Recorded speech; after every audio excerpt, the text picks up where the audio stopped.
Con todos, mi nombre es Carlos Daga Ramón y tendré el honor de acompañarlos como moderador de esta tertulia. Soy ingeniero civil, consultor y perito en QR International. Asimismo, soy past president del ACE Perú Section y actualmente formo parte de la junta directiva. También me desempeño como director en CLAPE y le doy la cordial bienvenida a esta tertulia, titulada La importancia y la trazabilidad en la pérdida de productividad.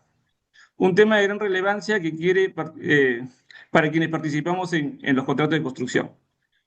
El propósito de esta tertulia es demostrar técnicamente cómo la trazabilidad permite identificar, sustentar y cuantificar objetivamente las pérdidas de productividad, fortaleciendo así documentación y defensa técnica de los claims en proyectos de construcción. Voy a hacer un pequeño disclaimer de la tertulia. La presente tertulia, cada participante manifiesta apreciaciones propias sobre aspectos generales, principalmente técnicos. No se dan ni se deben entenderse como aplicables a casos o controversias particulares, que ameritan un análisis específico caso por caso. Podrían existir opiniones coincidentes o discrepantes, pero sin duda serán ustedes quienes podrán aprovechar de este intercambio de ideas. El día de hoy contamos con cuatro tertulianos de lujo. Los ingenieros Luis Otavio Rosa de Brasil, Reina Solís de Perú, Alejandro Bustamante de Perú y Víctor Formoso de España, cuyos CVs resumidos son los siguientes. Luis Otavio Rosa, ingeniero civil con MBA, ingeniero consultor certificado por la FIDIC, la FCCT y formador certificado FIDIC, FCT. Árbitro, perito y miembro de la Junta de Resolución de Disputas de Controversias en Brasil y Perú. Es uno de los funcionarios, de los fundadores de Taroba, una consultora especializada en gestión de contratos, reclamaciones y controversias, con actividad en Latinoamérica y países en desarrollo. Anteriormente también trabajó en proyectos de Europa, Norteamérica y África. Cuenta con más de 40 años de experiencia en construcción y edificaciones, centrales eléctricas, subestaciones, líneas de transmisión, ferrocarriles, contadores, túneles, carreteras, aeropuertos, corredores de autobuses, terminales de pasajeros, astilleros, siderúrgica, vehículos blindados de defensa, hospitales, industria farmacéutica, protección ambiental, tratamiento de aguas residuales, riego y saneamiento. Es tesorero de región 4 de RBA 2025-2027 y director técnico de IBDIC 2024-2027. Habla portugués, inglés, francés y español. A continuación, ingeniero Reiner Solís, perito internacional en claims, director y perito en Anetrix SAC, Anetrix LLC. Grupo Reyán ha participado como perito internacional en arbitraje e inversiones en el CIADI, participó como Dispute Board en contratos FIDIC, NEC y adjudicador de JRD y JPRD. Figura en el ranking de Dear Leagues 2021 al 2026 de firmas expertas en elaboración de informes periciales en categorías Excellent. Doctor en Ingeniería y Magíster en Gerencia de Proyectos y se desempeñó como gerente general, gerente de obra, supervisor, ingeniero residente y representante legal de importantes proyectos de infraestructura. El ingeniero Alejandro Bustamante. Alejandro Bustamante es managing director de Construcción Solutions en FTI Consulting con sede en Miami. Cuenta con más de 25 años de experiencia internacional en Chile, Perú y Estados Unidos, liderando proyectos de infraestructura, concesiones y gestión contractual. Fue gerente de contratos de Vinci Highways en un proyecto vial de más de 1.600 millones en Perú y participó en la preparación de informes técnicos para arbitrajes internacionales. Es actualmente perito del Colegio de Ingenieros del Perú y ha ocupado cargos como branch manager, country manager, contract manager, liderando equipos multiculturales y megaproyectos de alta complejidad. Víctor Formoso, ingeniero de caminos, con experiencia en gestión de contratos, solución de controversias, máster en Derecho de Construcción por el Colegio de Abogados de Madrid, diplomado en contrataciones con el Estado por la Pontificia Universidad Católica del Perú y por el Colegio de Abogados de Lima. Diplomados en Derecho Administrativo y en Arbitraje de la Pontificia Universidad Católica del Perú. Miembro del Registro de Adjudicadores, Junta de Resolución de Disputas y árbitro del Colegio de Ingenieros del Perú. Colaborador de la Oficina de las Naciones Unidas de Servicios para Proyectos, UNOPS, y actual director contractual del Grupo de Puentes. La tertulia se desarrollará mediante una primera ronda de preguntas individuales, posteriormente preguntas grupales. Cada ronda tendrá una duración de aproximadamente 16 minutos, las cuales tertulianos dispondrán de hasta 4 minutos para responder, comentar o replicar las intervenciones de sus colegas. La dinámica consistirá en que el moderador formulará la pregunta inicial y los participantes irán interviniendo sucesivamente. Para iniciar esta primera ronda de preguntas individuales, me gustaría comenzar con el ingeniero Reiner Solís. Reiner, desde su experiencia revisando claims reales, ¿cuál considera que es la principal debilidad de los análisis de pérdida de productividad presentados actualmente en arbitrajes de construcción? Buenos días, Carlos. Un saludo a mis distinguidos copanelistas y un saludo a los amigos que nos están escuchando.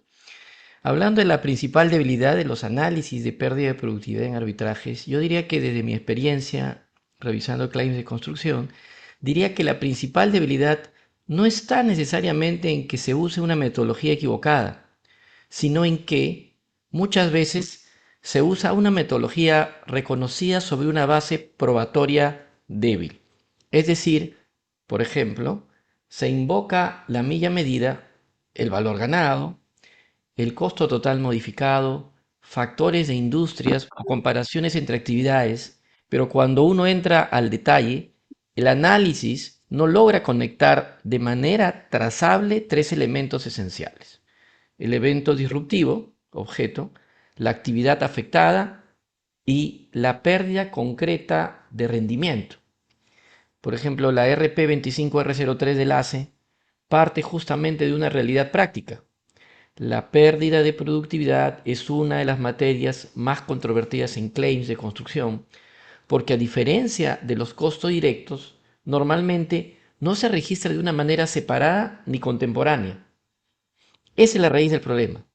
Si la obra no midió adecuadamente sus rendimientos mientras se ejecutaba, luego el reclamo se convierte en una reconstrucción posterior con muchas inferencias. En arbitraje, el tribunal o la junta no quieren solamente saber que hubo interferencias, cambios, restricciones de acceso o aprobaciones tardías. Eso puede estar probado. Lo que necesita saber además es qué cuadrilla fue afectada, en qué frente, durante qué periodo, qué actividad ejecutaba, cuál era su productividad esperada o no impactada, cuál fue su producción real, qué variables ajenas se excluyeron, qué parte de la caída es atribuible al evento reclamado y no a causas propias del contratista. Ahí es donde muchos análisis fallan. Tienen una narrativa contractual fuerte, pero una ingeniería probatoria débil. Por ejemplo, se dice que hubo muchos cambios de ingeniería, pero no se identifica qué partida tuvo menor rendimiento por esos cambios. O se dice que hubo restricciones de acceso, pero no se muestra cómo esas restricciones redujeron la producción diaria de una cuadrilla específica. O se presenta una curva acumulada de horas hombre del proyecto, pero sin separar actividades impactadas o no impactadas. Otro problema recurrente es confundir producción con productividad. Una obra puede haber producido más en términos absolutos porque incorporó más personal, trabajó horas extras, abrió más frentes, pero eso no significa que fue más productiva. Productividad es la relación entre unidad ejecutada y recursos consumidos, normalmente horas hombre. La propia literatura técnica distingue entre output producido y productividad como medición del rendimiento del recurso. Por eso, la debilidad principal puede resumirse así: se intenta probar una pérdida de eficiencia con documentos que fueron creados para controlar avance o valorizador obra, no para medir productividad. Son finalidades distintas. Un reporte de avance puede decir que se ejecutaron 500 metros lineales de tubería, pero para un claim de productividad se necesita saber cuántas horas hombres tomó en ejecutar esos 500 metros y bajo qué condiciones, con qué cuadrilla, en qué frente y bajo qué interferencias. La RP25R3 clasifica metodologías y permite escoger el método más apropiado según la información disponible, pero no elimina la necesidad de probar causalidad, derecho y daño. De hecho, la práctica basada en ALACE insiste en demostrar primero el derecho contractual, luego la causalidad y finalmente el daño económico derivado del cambio en la relación output-input. Yo diría que la principal debilidad de los claims, como cierre en la pérdida de productividad, no es que falte teoría, Al contrario, muchas veces sobra teoría. Lo que falta es trazabilidad contemporánea. El reclamo se debilita cuando la metodología parece correcta, pero los datos no permiten seguir el camino desde el evento hasta la pérdida económica. Eso es todo por mi parte, Carlos, en esta interferencia. Muchas gracias, Reiner, eh, por compartir tu experiencia y reflexiones sobre las principales debilidades que observas en los análisis de pérdida de productividad. Continuando con esta primera ronda, me gustaría escuchar a Octavio Rosa. Luis, ¿consideras que todavía es común encontrar análisis de productividad con escasa trazabilidad documental y un sustento predominante teórico? Sí, buenos días, Carlos. Buenos días a todos. Gracias por la invitación. Claro, este es el problema más común que enfrentamos en arbitraje.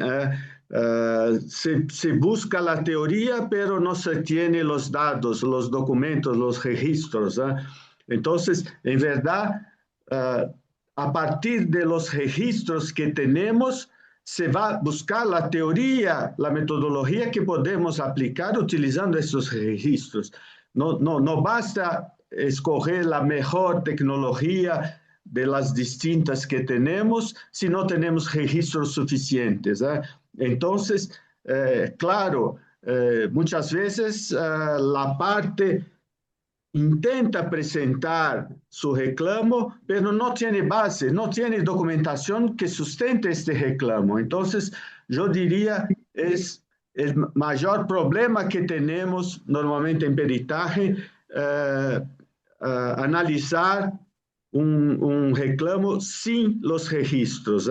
En verdad, cuando hablamos de trazabilidad, yo quería apontar que, en verdad, tenemos que partir de las ofertas con los registros. ¿Cuáles son las productividades, mismo en casos de EPC, Tanqui, cuáles son la productividad que el proponente, el contratista, considera tener por sus propias condiciones? Entonces, yo diría que la trazabilidad tiene que empezar desde la oferta de los proponentes.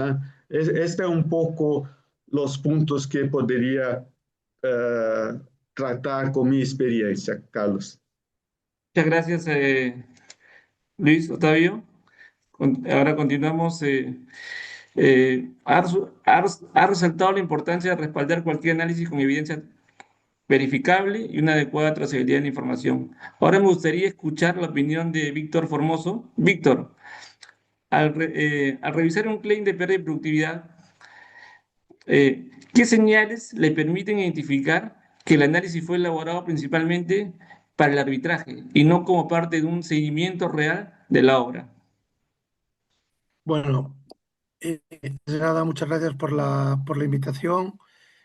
Muchas gracias también a los oyentes que están en esta hora de la mañana acompañándonos y encantado de estar con ustedes compartiendo mis experiencias, ¿no? No puedo más que coincidir con lo expuesto por mis dos anteriores colegas, el ingeniero Reiner Solís y el ingeniero Luis Octavio. Estoy en la misma línea, ¿no? Con respecto a la pregunta en concreta, ¿no?, que haces, pues hay que diferenciar pues, un análisis realizado en datos contemporáneos, ¿no?, versus a un análisis realizado pues ya al final de la obra, ¿no?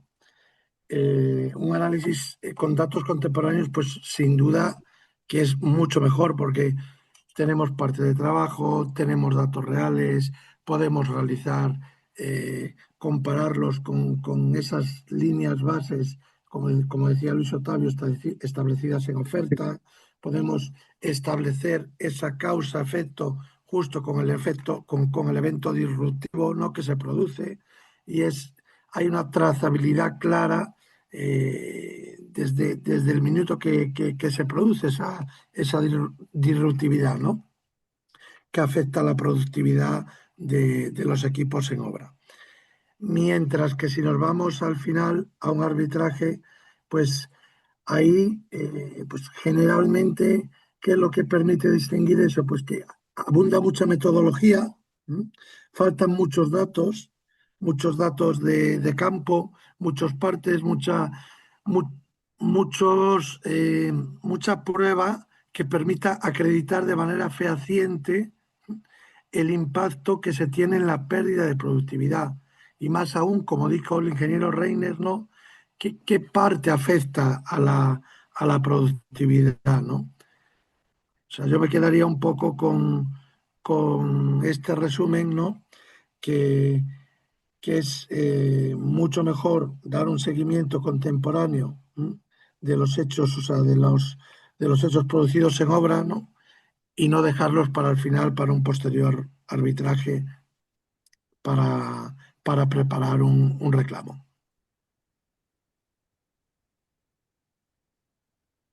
Muchas gracias, Víctor. Sin duda, la diferencia entre la documentación contemporánea eh, y la información reconstruida posteriormente es un aspecto fundamental para evaluar la solidez de cualquier análisis. Para cerrar esta primera ronda de intervenciones, me gustaría dar paso a Alejandro Bustamante. Alejandro, ¿qué tan frecuente es encontrar metodologías técnicamente válidas, pero apoyadas en evidencia documental insuficiente, incompleta o inconsistente? Adelante, Alejandro. ¿Qué tal? Muchas gracias, Carlos, por la invitación. Gracias a todos por la participación y el placer de compartir este panel con distinguidos profesionales. Primero, ¿qué tan frecuente es? La verdad que no es muy frecuente. Normalmente lo que se encuentra son, digamos, muchos ejercicios que han querido llevar el análisis hacia una mía medida, pero muchas veces no tienen la información de sustento. Y en línea con lo que ha comentado Reiner, Luis y Víctor, es importantísimo tener claridad sobre qué información es relevante para poder sustentar un reclamo de productividad utilizando distintas, digamos, metodologías válidas en la industria. Hay metodologías que van desde lo más preciso, como una milla medida tal vez, hasta una que es de costo total o costo total modificado, que nos llevan a un modelo más generalista, ¿no? Es importante en este proceso. Discúlpame, creo que hay una réplica del audio. ¿Cómo está? Ok. Bueno, regresando a lo que comentaba, es importante, creo yo, que en la práctica, durante la ejecución de las obras, se haga digamos, un manejo, se mantenga un manejo y una reportabilidad de los recursos que están asociados a la productividad, de tal forma que al momento que se tenga que preparar un reclamo, se pueda tener claridad de cuáles fueron, por un lado, el evento disruptivo bien sustentado, qué actividades estaban asociadas a ese evento disruptivo y esas actividades, qué, digamos, rendimientos tenían previstos y qué rendimientos se tienen luego de haber recibido ese evento disruptivo. Digamos, si aparece una interferencia o una falta de permiso o una falta de licencia que va a retrasar el proceso y va a retrasar la actividad A, B y C, de tener claridad sobre qué rendimientos se tenían previstos versus los rendimientos impactados, de tal forma que se puede determinar cuáles fueron los recursos de mano de obra o de equipos, maquinaria, que fueron impactados y generaron una ineficiencia o una improductividad. Entonces, es poco frecuente encontrar, lo que más he encontrado es que tratan de alguna manera de utilizar el método de milla medida, utilizando datos contables, pero no necesariamente datos que están asociados a los recursos per se.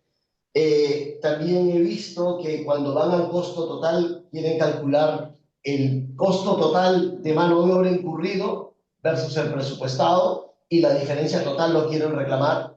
Y eso de alguna manera es muy cuestionable al momento de ir a un arbitraje porque de alguna manera hay distintos factores que hay que tomar en cuenta previo a presentar un número bajo ese tipo de análisis, ¿no? Hay que ver que si la línea base inicial estaba bien, fue bien determinada, si los costos totales incluyen productividades o improductividades propias del contratista y, digamos, si es que hay una buena clasificación y asociación entre las actividades impactadas y el evento disruptivo.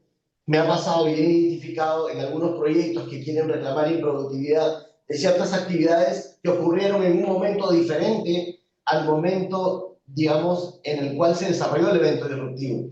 Por lo tanto, no hay esa conexión y no hay, digamos, el sustento basado en un evento disruptivo para reclamar la improductividad. Lo importante respecto a la trazabilidad, creo yo, lo ideal considero que debería ser que cada proyecto debería tener su control de su propia milla medida para determinar la productividad sin disrupciones y la productividad con disrupción, de tal forma que se pueda diferenciar y se pueda determinar los distintos momentos en los cuales se presentaron estas disrupciones e impactos en la productividad.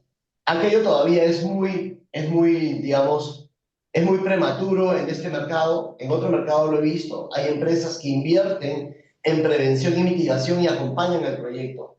Y eso permite tener una trazabilidad desde que se genera el evento disruptivo, las actividades asociadas, los centros de costos asociados, los reportes de horas hombre y horas máquina asociados, y cómo estaba previsto en el presupuesto, que es un enfoque, cómo se realizó sin disrupción y cómo se dio con disrupción. Y de esa manera podemos tener claramente una sustentación y una vinculación a un evento disruptivo muy claro, ¿no? Pero regresando a la pregunta puntual, es poco frecuente encontrar reclamos de improductividad sustentados, digamos, debidamente. Se usan las metodologías, se trata de mezclar metodologías de lo que he identificado, pero muchas veces la trazabilidad es la parte más complicada del ejercicio, ¿no? Ver dónde se encuentra esa información que se dio durante la ejecución de la obra. Esa sería mi participación, Carlos. Muchas gracias, Alejandro. Y muchas gracias a todos nuestros panelistas, Reiner Solís, Otavio, Víctor y Alejandro. Sus intervenciones nos permiten identificar un elemento común: la calidad del análisis de la pérdida de productividad no depende únicamente de la metodología utilizada, sino también de la capacidad de mostrar, mediante evidencia contemporánea y trazable, la relación entre las disrupciones ocurridas y los impactos generados en la productividad de la obra. Con esta reflexión pasamos ahora a preguntas de rondas grupales. En los casos que han analizado, la mayor dificultad suele estar en acreditar la existencia de la pérdida de productividad o en demostrar técnicamente la relación causa-efecto entre los efectos reclamados y dicha pérdida. Me gustaría comenzar con Reiner Solís para luego continuar con Otavio, Víctor y Alejandro. Adelante, Reiner. Sí, Carlos, antes de empezar, tendría que afirmar que no podría estar más de acuerdo con lo mencionado con Otavio, que inclusive participa en la nueva versión del RP25, que está a punto de convocarse, de Víctor, de Alejandro y de ti, Carlos, por lo mencionado. Respecto a tu pregunta, yo diría que es en la mayoría de los casos. Yo creo que en la mayoría de los casos, la mayor dificultad está en demostrar la relación causa-efecto. Es decir, acreditar que hubo una caída de productividad que puede ser relativamente manejable si existen metrados y horas hombre. Pero, sin embargo, si ese es el reto inicial, el reto más complejo es demostrar que esa caída fue causada por eventos compensables y no por factores propios del contratista, ¿no? Por condiciones normales del proyecto o riesgos no atribuibles al mandante. Esta distinción es fundamental. Una obra puede haber sido menos productiva de lo esperado por muchas razones, es la verdad. Mala estimación inicial, curva de aprendizaje, baja supervisión, falta de personal calificado, deficiente planificación de frentes, problemas de abastecimiento, errores de ejecución, retrabajos propios, ausentismo, climas de interferencia de terceros o restricciones atribuibles al mandante. Sin embargo, no todas esas causas generan derecho a compensación. La práctica basada en ACE plantea una secuencia lógica, ¿no? Lo que la RP25. Primero demostrar el derecho al entitlement, luego probar causalidad y finalmente cuantificar el daño. Y esto es un reto. No se debe empezar por el monto. Si el análisis parte directamente de gasté más horas, por tanto me debes más dinero, esto está incompleto. Hay que demostrar que esas horas adicionales son consecuencia de un evento cuyo riesgo corresponde a la otra parte. Es decir, tenemos el trabajo del ingeniero, del perito, inclusive del lado del que ve la parte legal, de analizar las causas. La Society Construction Law, en su protocolo, también es claro en señalar que el contratista debe demostrar que esos eventos disruptivos causaron pérdida de productividad y que esa pérdida produjo costos adicionales.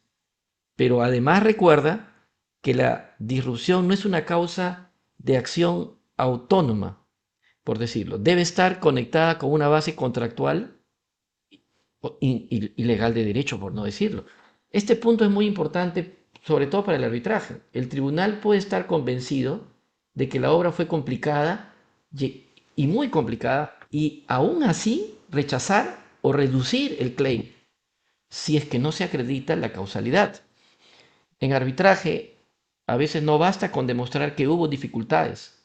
Hay que demostrar que las dificultades reclamadas son relevantes, técnicamente atribuibles y económicamente, sobre todo en cuanto cuantificables.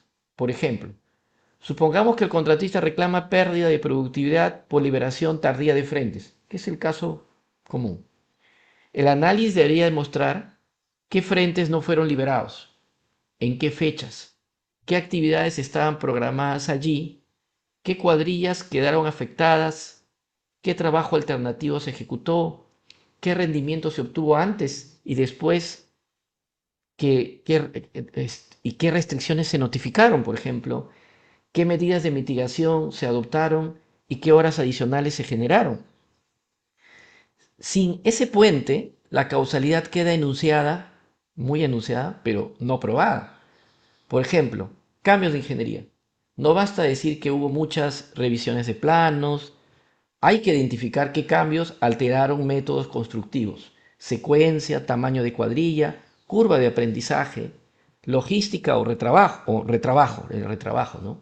Además, debe separarse el impacto directo del cambio, que puede estar pagado vía orden de cambio, del impacto indirecto o acumulativo sobre la eficiencia general.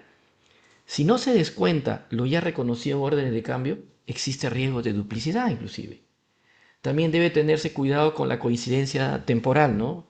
Que dos eventos ocurran al mismo tiempo no significa que uno causó el otro. Esta relación de causalidad justamente puede haber hasta concurrencia de culpas.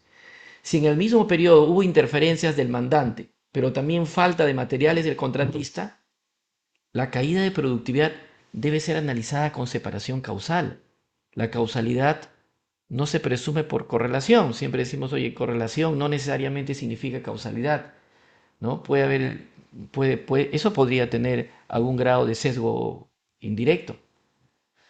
Bueno, yo diría que la pérdida puede ser observada en los números, siempre.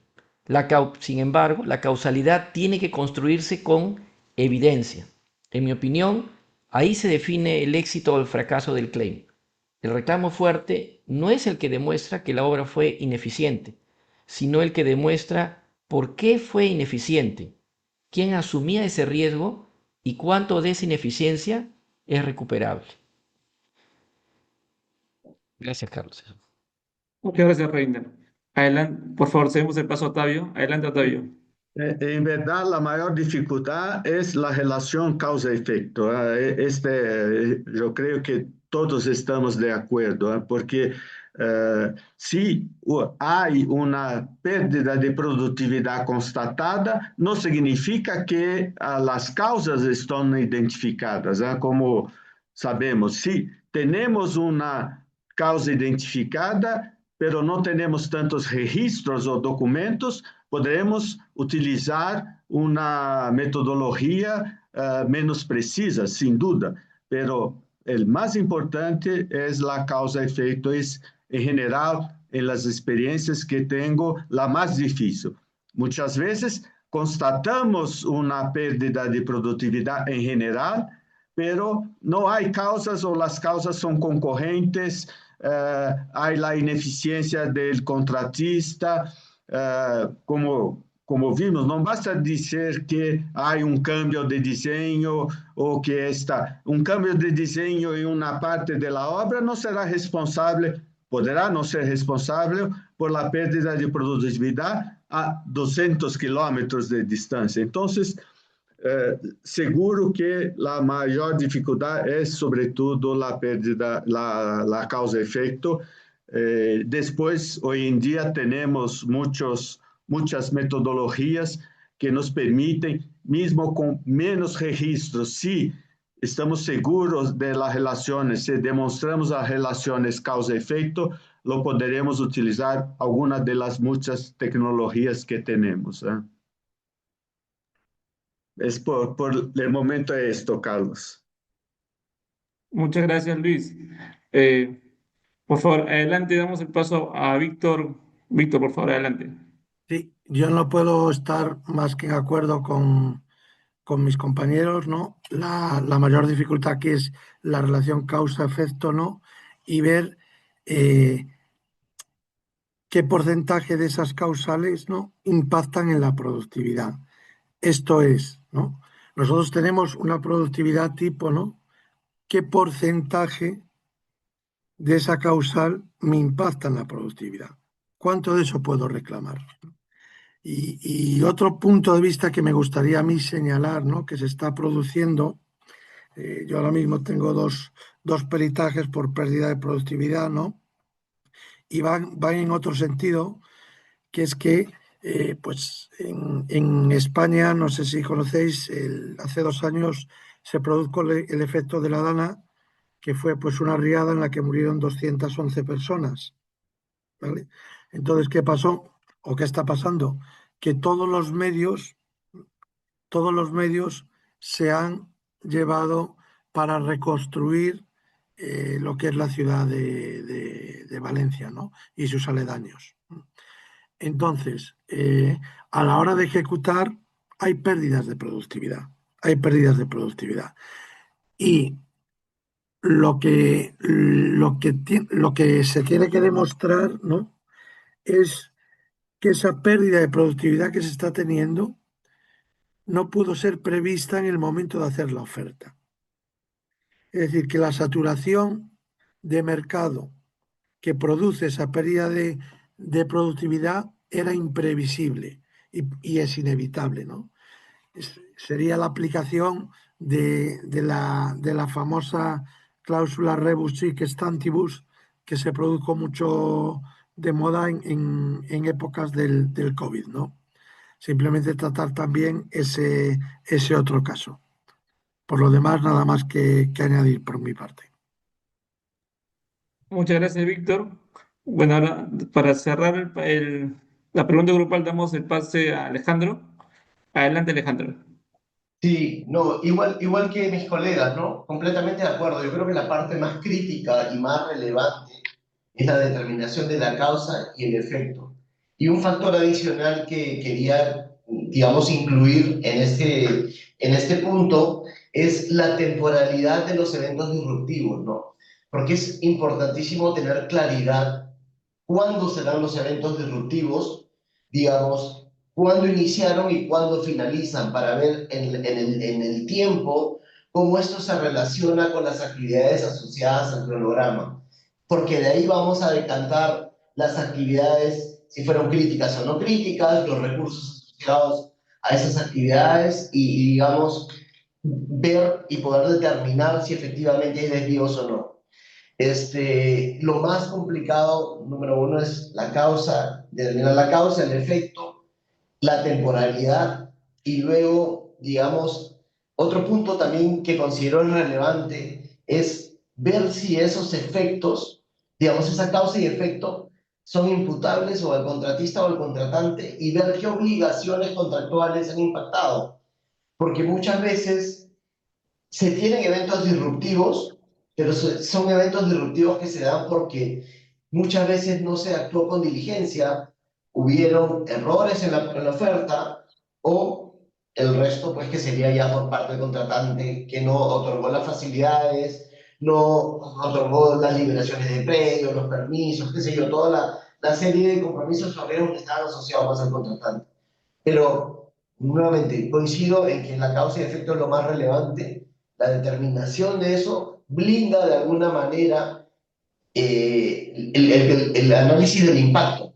Si no está bien definida la causa, el efecto, las obligaciones impactadas y la asociación en tiempo al cronograma, creo que puede complicar un poco las conclusiones a las cuales se puede llegar. Muchas gracias, Alejandro, y a todos los tertulianos por sus valiosas reflexiones. Creo que esta primera pregunta grupal nos deja varias conclusiones importantes, ¿no? La pérdida de productividad puede evidenciarse mediante indicadores, rendimientos o resultados observables. Sin embargo, el verdadero desafío está en demostrar de manera objetiva la relación causa-efecto, como se ha mencionado. No basta con identificar una disrupción o una disminución del rendimiento, es necesario acreditar cuándo ocurrió, cómo afectó en las actividades ejecutadas y qué recursos estuvieron involucrados y cuál fue el impacto atribuible a cada evento. Asimismo, han destacado aspectos clave como la trazabilidad documental, la temporalidad de los eventos y la concurrencia de causas, la asignación de riesgos y la necesidad de contar con evidencia contemporánea que permite sustentar técnicamente cualquier reclamación. Y precisamente porque la calidad de un claim depende de la calidad de la información disponible. Me gustaría pasar a nuestra siguiente pregunta grupal. Desde su experiencia en el mercado latinoamericano, ¿consideran que las empresas están realmente preparadas para registrar, documentar y defender técnicamente una pérdida de productividad? Adelante, doy el paso a Reiner para seguir con la misma secuencia. Adelante, Reiner. Gracias, Carlos. El cambio más importante es entender que un claim defendible de pérdida de productividad no empieza cuando aparece la controversia, sino que es cuando se contrata el perito, en mi entender. Empieza desde la planificación y desde el primer día de ejecución. Si la empresa espera hasta el final de la obra para reconstruir la pérdida, porque eso se reconstruye, probablemente ya perdió una parte importante de la fuerza probatoria, ¿no? El primer cambio es integrar presupuesto, cronograma, control de costos y partes diarios con una misma estructura de codificación, podríamos decirlo, ¿no? Esto parece administrativo, pero podría ser esencial. Si una actividad tiene un código en el presupuesto, otro en el cronograma y otro en el campo, después no se puede seguir la trazabilidad, ¿no? El sistema debe permitir responder, oye, esta cuadrilla trabajó en esta actividad, en este frente, produjo estas unidades y consumió estas horas. Lo otro es medir productividad de forma periódica. No basta medir el avance físico. Se debe medir producción contra recursos. Metros de tubería por horas hombre, metros cúbicos de contrato por horas hombre, toneladas montadas por horas hombre, metros de cable tendido por horas hombre, unidades instaladas por cuadrilla por día. La unidad podría depender de la actividad, pero el criterio debería ser consistente. Otro cambio es siempre definir una línea base de productividad, no estoy hablando del tiempo, una línea base de productividad. Esa línea base puede venir del presupuesto, de la planificación interna, de rendimientos históricos o de un periodo no impactado, pero debe quedar documentada, eso debe quedar documentada. Si la empresa nunca definió qué rendimiento esperaba, luego va a ser más difícil demostrar cuándo se perdió. Otro cambio sería registrar restricciones, esto es más complicado, ¿no? En tiempo real. No solo como comentario narrativo, una restricción útil para un claim debe identificar fecha, frente, actividad, causa, responsable, documento, recurso afectado, inclusive acción de mitigación. Si solo se dice frente no liberado, la información es insuficiente. De repente esto es una ilusión, pero esto es lo que en teoría debería proponerse, ¿no? El cambio que es fortalecer los partes diarios. Un buen parte diario para productividad no debería limitarse a personal total, clima, actividades generales. Debe identificar cuadrillas, horas hombre por actividad, equipos, producción ejecutada, restricciones, tiempos improductivos, trabajos fuera de secuencia, retrabajos, instrucciones recibidas y fotografías vinculadas. Por ejemplo, Society Construction Law, su protocolo recomienda acordar y mantener registros adecuados de avance, recursos, restricciones, costos, equipos y documentos, disputas y disrupciones, ¿no? La otra sería separar causas compensables y no compensables desde la ejecución. Parece, esto no es exagerado, es una práctica madura. No todo lo que afecta a la productividad es reclamable, ¿no? Si hubo problemas propios del contratista, debe identificarse. Si hubo problemas, debe identificarse lejos de debilitar el claim. Esa separación fortalece porque muestra objetividad. Un análisis que atribuye todo al mandante solo puede ser menos creíble. Otro es notificar oportunamente. Yo a veces digo esto cuando estoy haciendo las pericias y me dicen, pero oye, ¿qué pasa? Yo creo que la notificación no debe verse como un acto hostil, ¿no? Sino como una herramienta de administración contractual. Permitir advertir el problema, preservar derechos, promover mitigación y dejar evidencia contemporánea, para mí es poderoso. Hoy, inclusive la práctica del ACE resalta la importancia de cumplir una comunicación, demostrar ocurrencia del evento, probar que estaba fuera del control del evento con mayor costo-tiempo. Otro cambio es hacer análisis intermedios, no solo finales. Si la empresa detecta caída de productividad en un frente, debe analizarla mientras otro puede verificar sus causas, entrevistar al personal, fotografiar. A veces cuando yo digo esto en el transcurso que estamos midiendo, me dicen, oye, pero ya esto es un sueño, no se puede hacer. Pero es lo que deberíamos plantear. Entrenar al equipo de cambio. Muchas veces el problema no está en el área legal, ni en el perito, sino en que el residente, el jefe de producción, no saben qué información va a ser necesaria para defender el claim. Hay que enseñarles que una fotografía sin fecha, mire, un parte diario genérico, ¿no? O una restricción sin consecuencia medible sirve poco. El ejemplo de la fotografía sin fecha, ¿no? Yo creo que la recomendación central es simple. Medir desde el inicio lo que después se quiere reclamar. Si la empresa quiere reclamar pérdida de productividad, debe registrar productividad. No basta con registrar el problema. Eso es fácil. Hay que registrar efectos. El claim sólido no es el mejor, no es el que mejor se construye, se reconstruye al final, digamos, ¿no? No es el que mejor se reconstruye al final, sino el que fue técnicamente documentado mientras la obra ocurría. Esto parece una idealización, un regalo, pero siempre es la excepción, ¿no? Lo que generalmente tenemos los peritos es todo lo contrario de lo que yo estoy pidiendo. Pero siempre es bueno poner esto en el escenario, ¿no? Para mí sería un regalo de Navidad, pues que todo lo que yo he puesto lo tenga, pero la verdad que eso es la excepción. Eso por mi parte, Carlos. Gracias, Carlos, Reiner. Sí, sí, adelante, Luis.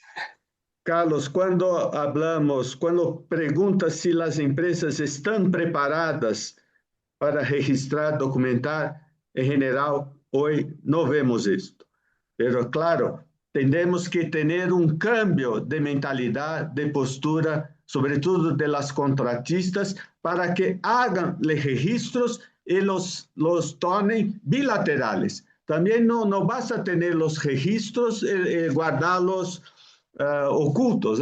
Es importante cambiar, hacer comunicaciones con el propietario para que los registros se tornen bilaterales. Entonces, en realidad, como habló bien Reiner, tenemos que cambiar la gestión de los contratos. Si queremos medir o reclamar una pérdida de productividad, tenemos que medir esta productividad durante toda la ejecución del contrato, no después. Entonces, yo diría que es de una manera preventiva hacer los registros ordinarios durante la ejecución.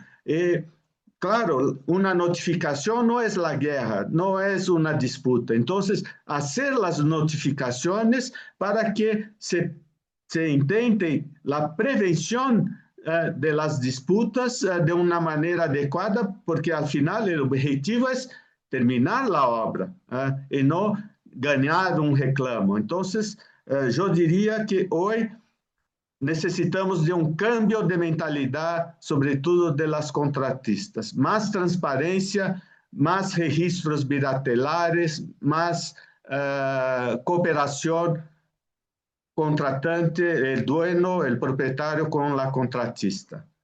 Sí, Víctor, ¿qué piensas?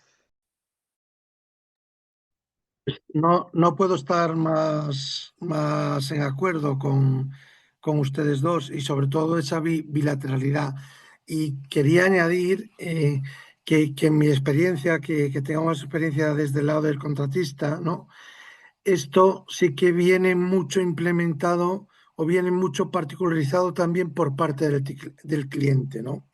Y por parte del tipo de obra. Eh, yo que he tenido la oportunidad de estar en obras industriales, en refinerías, ¿no? Este control por parte del cliente sí que es exigido y sí que es validado por ambas partes, ¿no? Los partes de obra, cuántos recursos tienes, tú se los expones al cliente y luego por parte del cliente en campo, su supervisor te va controlando los recursos que tienes, ¿no? Esta es una información muy celosa de dar por parte del contratista, pero de cara después a preparar un claim, pues es muy necesaria, ¿no? Y otro punto que me gustaría añadir es que en estos últimos tiempos donde la evolución de la tecnología, ¿no? está creciendo tanto, es curioso cómo estos partes de trabajo, ¿no? pues siguen siendo muy rudimentarios, ¿no? Cuando, cuando podía existir un parte de trabajo puesto en una tablet, ¿no? Que al que está en obra le fuese fácil de cubrir, que ya se trasladase directamente a la otra parte para que lo validase y que se integrase todo dentro del sistema de gestión, ¿no? Creo que eso es una parte que le falta a la industria de la construcción y que sería muy valiosa para esta clase de reclamos.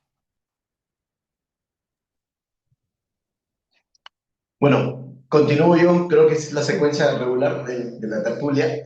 Creo que algo importantísimo, como bien lo he mencionado, creo que me toca a mí la parte más fácil de la tertulia, porque al final acabo tomando sus apreciaciones y experiencia, que coincido en todo lo que han comentado, y trato de aportar un poco lo que tengo en experiencia, ¿no? Yo creo que lo importante acá, como lo dije al inicio, lo ideal sería que cada contratista o cada proyecto tenga su análisis de mía medida durante la ejecución de la obra. Y digamos que esta, actividad sería más que reactiva, sería proactiva y sería preventiva, y lo cual permitiría determinar si efectivamente hay improductividades o ineficiencias, y el objetivo final, como bien lo decía Otavio, es que se acabe la obra y que no se generen problemas que generan un desgaste y tal vez impacten en la finalización del proyecto en costo y en plazo, sino que se vayan identificando conforme se va desarrollando la obra. Oye, acá hay un desvío, se generó por tal razón, pero no es imputable a mí, no estaba previsto, o digamos, es imputable a una de las partes, hay este impacto, resolvamos, tomamos una decisión, o para mitigar ese problema y que no se siga incrementando, o para reconocer y seguir avanzando. Porque si eso no se hace, se va generando desgaste, se puede llegar hasta paralizar la obra y no lograr el objetivo final, que es dar un servicio a través de dar un servicio a la población a través de una obra de infraestructura o una obra industrial que sea. Entonces, importante es, yo creo, la prevención. Personalmente tengo experiencia en Chile, ahorita estamos desarrollando una obra muy grande en la cual nosotros somos el equipo de prevención y mitigamos los reclamos desde la génesis. Y vemos cómo desde que se genera el evento disruptivo, los impactos asociados a rendimientos se van identificando y se van tomando decisiones para o mitigar o buscar una solución en conjunto, o por otro lado, dejarlo como un paquete que se tiene que trabajar para ver quién reconoce ese costo que se generó por digamos, por un evento disruptivo. Importante cambiar el chip hacia una gestión más preventiva y de mitigación, pero es importante también tener los registros adecuados para mañana más adelante se va a otra instancia y no durante la ejecución de obra, a un arbitraje, a una mediación, a un trato directo, y se tenga toda la documentación debidamente sustentada y documentada, ya sea tanto con el evento disruptivo, la temporalidad, los recursos asociados, los reportes asociados y los impactos asociados, ¿no? Eso sería mi punto final. Un poco cambiar el chip hacia la prevención y no la reacción. Y cuando no hay esa prevención, digamos, asegurarse de tener una buena documentación que esté asociado con partes diarios, con comunicaciones escritas formales y que, de ser posible, lo que he identificado también es si pueden asociar aquellas zonas o aquellas actividades o aquellos, digamos, contextos en los cuales se está identificando una improductividad a un centro de costo específico, de tal manera que mañana cuando se quiera medir el impacto, se tenga claridad de dónde están los recursos, dónde está el impacto que está asociado al efecto y a la causa A, B, y digamos, se tiene toda una trazabilidad muy clara y un reclamo bien sustentado. Eso sería por mi parte, Carlitos. Muchas gracias Alejandro. Bueno, para continuar terminando la tertulia, eh, vamos a, vamos a brindar las preguntas del público y el panelista que quiera responderla, por favor, apreciaré que levanten la mano. Tenemos una pregunta de Viayo Arbulú, la cual dice: muchos análisis de pérdida de productividad se desarrollan retrospectivamente cuando ya existe una disputa. De la experiencia de los panelistas, la pregunta es: ¿cuál es el punto mínimo de información contemporánea que deberá capturarse durante la ejecución para que una futura reclamación por pérdida de productividad sea técnicamente defendible? ¿Existe un umbral a partir del cual la ausencia de trazabilidad invalida completamente el análisis pericial? Yo diría que sí, ¿eh? Si no tenemos trazabilidad, no tenemos un análisis aceptable, esto es claro. Entonces, pero no hay un límite. Yo diría al contrario, con la trazabilidad que tenemos, ¿qué cálculo, qué análisis podremos hacer? Entonces, tenemos que partir de los datos que son trazables, si no, no se puede hacer nada, ¿eh? Gracias, Octavio. ¿Algún panelista más que quiera complementar? De acuerdo, yo creo que mientras más documentado pueda tener el contratista la información y la trazabilidad de la información, más sólido su reclamo. Si es que quiere trabajar con promedios o con aproximados o con montos globales, más vulnerable a un ataque es ese reclamo, ¿no? Yo solo quería recalcar lo que ha dicho Octavio hace unos minutos, ¿no? La importancia de la bilateralidad, ¿no? De esos datos, ¿no? Eso da mucha fuerza y mucho peso al medio probatorio, porque no solo son los datos expuestos por el contratista, sino que están contrastados por la contraparte, ¿no? Muchas gracias, Víctor. Ahora tenemos dos preguntas de Carlos Rubiño. La primera pregunta es: para aplicar con éxito metodologías de pérdida de productividad como la mía medida, se requiere un periodo de control limpio de impactos para establecer rendimiento estándar. En megaproyectos altamente complejos o con disrupciones sistémicas desde el día uno, ¿qué estrategia de trazabilidad recomiendan para construir una línea base de producción secundaria que sea robusta y aceptada por el cliente, por el cliente o por el tribunal arbitral? O ya no es factible aplicar la milla medida. Bueno, la mía medida, para intervenir ahí, la mía medida tiene algunas variaciones, ¿no? Y hay unas variaciones que están en función a buscar periodos en los cuales hubo una mayor producción que representen por lo menos el 10% de la duración del proyecto. Y ahí es donde, digamos, de alguna manera se pueden buscar algunas alternativas. Pero lo ideal sería identificar, digamos, por lo menos dos periodos en los cuales no haya habido impactos o disrupciones y tomar el rendimiento y en función a eso compararlo con un rendimiento impactado. Yo diría también que mismo en caso que tenemos periodos sin impacto, sin disrupción, tenemos que mirar la curva de aprendizaje, porque en el inicio la productividad no es la misma después de diversas repeticiones. Entonces, hay también que hacer el análisis de la curva de aprendizaje. Y si el proyecto es muy complejo, yo diría ahora, me gustaría también introducir el sistema dinámico. Hoy tenemos herramientas de cálculo, de programas de procesamiento que hacen la análisis incluso de casos complejos y la revisión que estamos haciendo de la CE 25, la práctica 25R, trará también la utilización de sistemas dinámicos para el cálculo de la pérdida de productividad. Sí, yo estoy totalmente de acuerdo que la etapa en la que se mide esa productividad es clave, ¿no? No es lo mismo la productividad al principio de la obra, ¿no? Que la productividad en medio de la obra cuando está en completo o cuando se supone que debería estar en completa evolución, ¿no? En esa famosa campana de Gauss que representa lo que es la productividad mensual, ¿no? Que la derivada pues es la curva, la conocida curva S, ¿no? Está claro. Tenemos una pregunta, Carlos.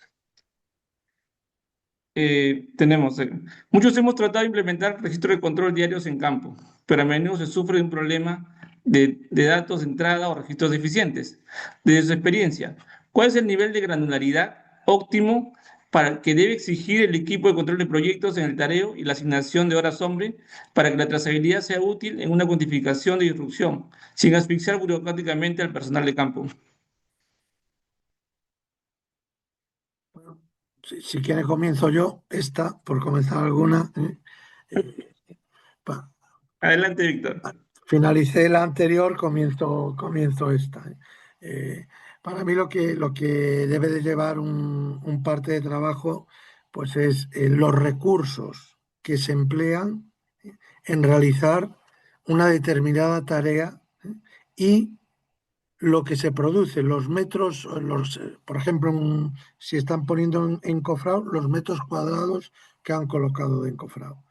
Si están vaciando concreto, los metros cúbicos que han vaciado concreto. O sea, y ahí pues ya tenemos una asociación completa de lo que han producido con los recursos y en el tiempo, también en el tiempo que se ha realizado esa tarea. Porque como bien dijo Reiner al principio, no es lo mismo producción que productividad. Entonces, si todo eso se puede llevar en un parte, es fundamental. Y como eso es tedioso, para el que está en campo todos los días, al final, es que esto se hace al final de la tarea y al final de la tarea la gente lo que quiere es irse para su casa y no ponerse a rellenar un parte. Esa es la verdad, lo que ocurre. Entonces, yo vuelvo a incidir en que sería muy bueno pues esa digitalización de los partes de trabajo que hoy en día una tablet la tiene cualquiera y que sea solo marcar y que quede el parte realizado. Nada más. En verdad, la granularidad óptima depende de cada tipo de obra, de cada tipo de contrato, de la duración. No tenemos, es importante registrar los recursos y la producción separados de acuerdo con los eventos, conforme se van registrando, ¿no? Muchas gracias, Octavio. Alejandro, ¿te gustaría participar en esta pregunta o quieres Sí, continuar no, la que sigue? estoy de acuerdo con lo que indican. En realidad, el tema de tecnológico, si se puede aplicar en algún momento, sería ideal. La granularidad, como bien dice Octavio, depende del tipo de proyecto, si es un proyecto lineal, si es un proyecto puntual, si es un proyecto, digamos, vertical, horizontal, digamos, hay distintos tipos, ¿no? Pero va a depender mucho del tipo de proyecto. Eso sería mi punto. Muchas gracias, Alejandro. Tenemos una última pregunta, unas dos preguntas más y cerramos, ya no, porque Ok. tenemos que el público ha destinado una hora y nos hemos pasado 4 minutos.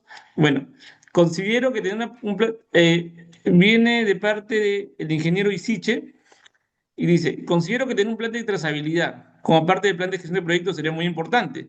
Y este plan debe ser de conocimiento del contratante para su involucramiento, más aún si es aceptado o validado.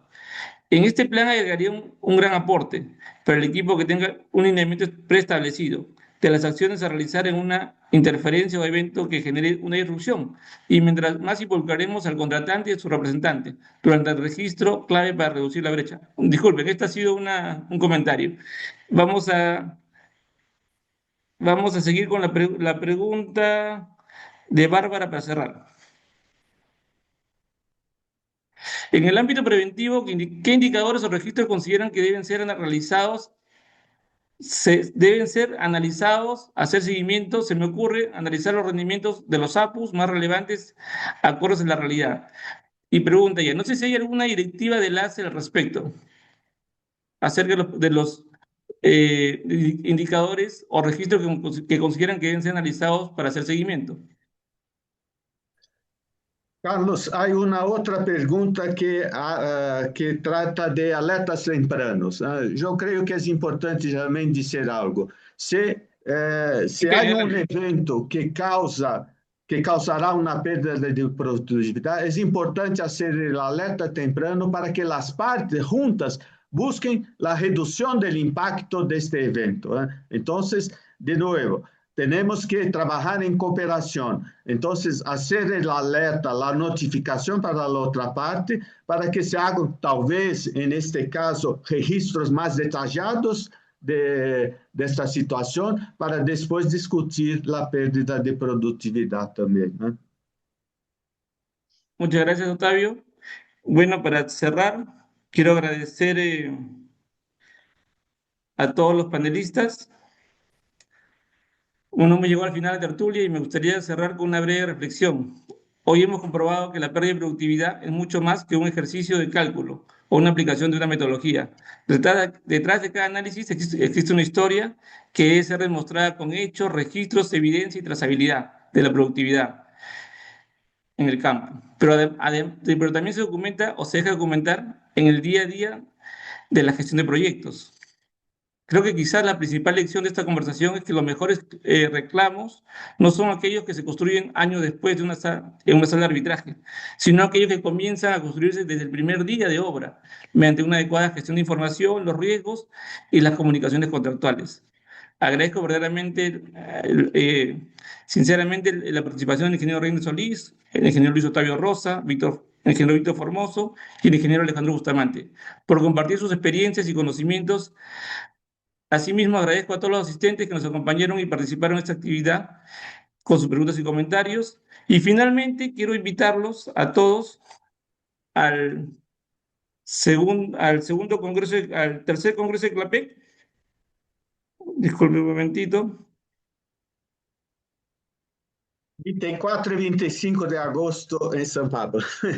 Sí, gracias, Octavio. Los queremos invitar al congreso de CLAPEC 24 y 25 de agosto en Sao Paulo. Mayor información estaremos brindando por los grupos de CLAPEC. Así que todos están invitados. Creo que como peritos en construcción estamos haciendo un gran trabajo en esta parte de Latinoamérica, integrando a varios países y difundiendo nuestras labores técnicamente, bueno.